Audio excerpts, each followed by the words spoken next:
অতি সাম্প্রতিককালে ধর্ম ও বিজ্ঞানের তুলনামূলক আলোচনা নিয়ে আমার লেখা একটা নিবন্ধ ধর্ম ও বিজ্ঞান আজ আমি পাঠ করে শোনাচ্ছি।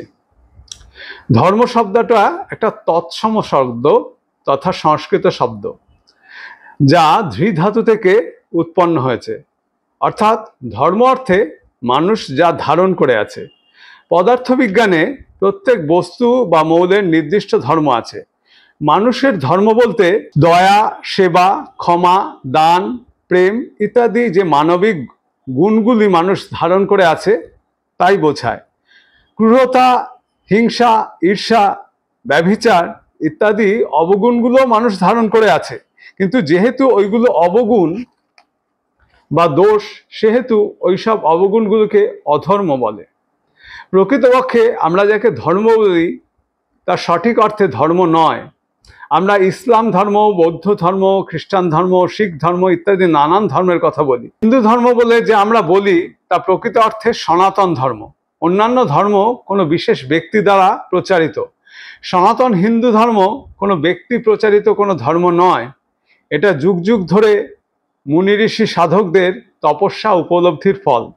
প্রকৃতপক্ষে আমরা এই যে ইসলাম ধর্ম, বৌদ্ধ ধর্ম, শিখ ধর্ম ইত্যাদি নানান ধর্মের কথা বলি, এগুলো হচ্ছে বিভিন্ন মত বা নীতির কোড যা মানুষকে সদ্গুণগুলি পালনে বা উদ্বোধনে সাহায্য করে। ধর্ম নিয়ে বরাবরই অনেক বিবাদ বিসম্বাদ হয়েছে এবং হচ্ছে।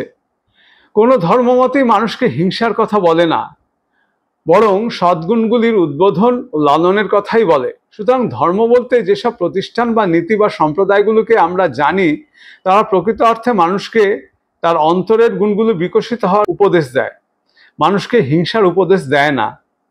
মানুষ যদি হিংসা করে, তার ধর্ম প্রতিষ্ঠানগুলি মুষ্টিমেয় মানুষের অপব্যাখ্যা বা অপপ্রচেষ্টা। তাতে সনাতন ধর্ম, ইসলাম ধর্ম, বৌদ্ধ ধর্ম, জৈন ধর্ম, শিখ ধর্ম বা খ্রিস্টান ধর্মমতের কোনো দোষ বা দায় নেই।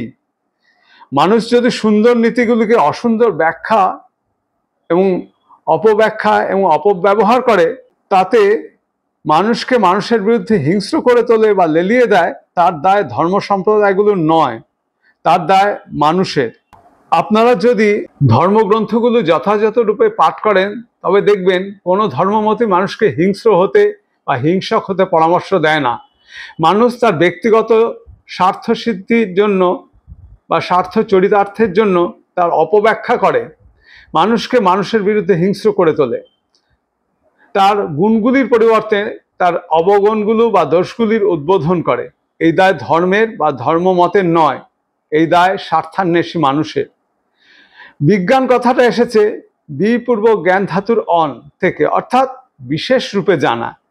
ভৌত বিশ্বের যা কিছু পর্যবেক্ষণযোগ্য, পরীক্ষণযোগ্য ও যাচাইযোগ্য, তার সুশৃঙ্খল নিয়মতান্ত্রিক গবেষণা এবং সেই গবেষণালব্ধ জ্ঞান ভাণ্ডার এবং তা অর্জনের প্রক্রিয়া এবং পদ্ধতি হচ্ছে বিজ্ঞান। একটা মানুষের মধ্যে কত ভাগ সদ্গুণ আছে তা বের করার মতো বিজ্ঞানের কোনো যন্ত্রপাতি তৈরি হয়নি আজ পর্যন্ত। বিজ্ঞান বহির্জগতের গবেষণা ও ফলাফল লাভের বিষয়। অন্যদিকে ধর্ম আভ্যন্তরীণ বা অন্তর্জগতের বিভিন্ন গুণ বা শুভ চিন্তার বিকাশ ঘটানোই তার লক্ষ্য বা বিষয়। বিজ্ঞানের সঞ্চালন কলার বিকাশ অনুযায়ী, ধর্মের সঞ্চালনও তাই। কলা অর্থে মানুষের ইচ্ছা, ক্রিয়া, জ্ঞান এবং শক্তি সমন্বিত যোগফল, যা কলা দ্বারা প্রকাশিত হয়। যেমন উদ্ভিদ 1 কলা, পাখিরা 3 কলা, মানুষ 4.5 কলা থেকে শুরু। আস্তে আস্তে বুদ্ধি, জ্ঞান, কর্ম ও শক্তির বিকাশ হচ্ছে।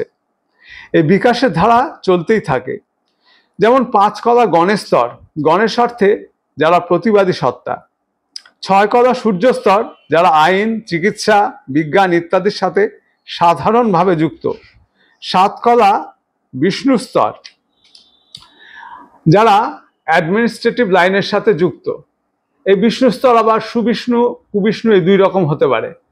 যে সমস্ত মন্ত্রী বা আমলারা ভালো কাজ করে চলেছেন তারা সুবিষ্ণু স্তরে, আবার যারা অত্যন্ত খারাপ কাজ করে চলেছেন, বিভিন্ন সমাজবিরোধী কাজ করে চলেছেন, তারা কুবিষ্ণু স্তরে অবস্থিত। 15 কলা পর্যন্ত এই বিকাশের স্তর মায়াযুক্ত, অর্থাৎ পূর্ণ জ্ঞান তখনও হয়নি। 16 কলা থেকে মায়া মুক্তির স্তর। এই প্রসঙ্গে জানাই 12 থেকে 14 কলা হচ্ছে বিষ্ণু অবতার স্তর। বিষ্ণু অবতার স্তরে সাধারণত দেখা যায় বেশিরভাগ অবতারই হচ্ছে বিষ্ণু অবতার স্তরে, যেমন শ্রীরামকৃষ্ণ পরমহংসদেব, চৈতন্যদেব, এমনকি শ্রীরামচন্দ্র যাকে আমরা মর্যাদা পুরুষোত্তম বলি, তারও কলার বিকাশ 15 কলার মধ্যে 14.56 কলা। সুতরাং এটি হচ্ছে বিষ্ণু অবতার স্তর। 16 কলা থেকে হচ্ছে মায়ামুক্তির স্তর। এই মায়ামুক্তির স্তরে মাত্র 2-3 জন সত্তাই কিন্তু মায়ামুক্তির স্তরে অবস্থিত।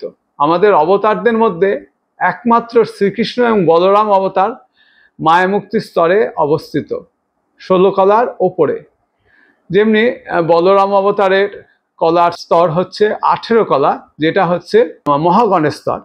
আর শ্রীকৃষ্ণ হচ্ছে তারও একটু এগিয়ে মহাবিষ্ণু স্তরে অর্ধেক। মহাবিষ্ণু স্তর হচ্ছে 19 এবং 20 কলা।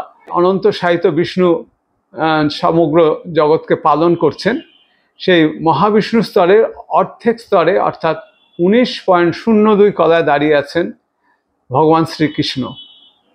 এই পর্যন্ত আমরা সর্বোচ্চ কলাস্তর আমরা এখনো পর্যন্ত পেয়েছি।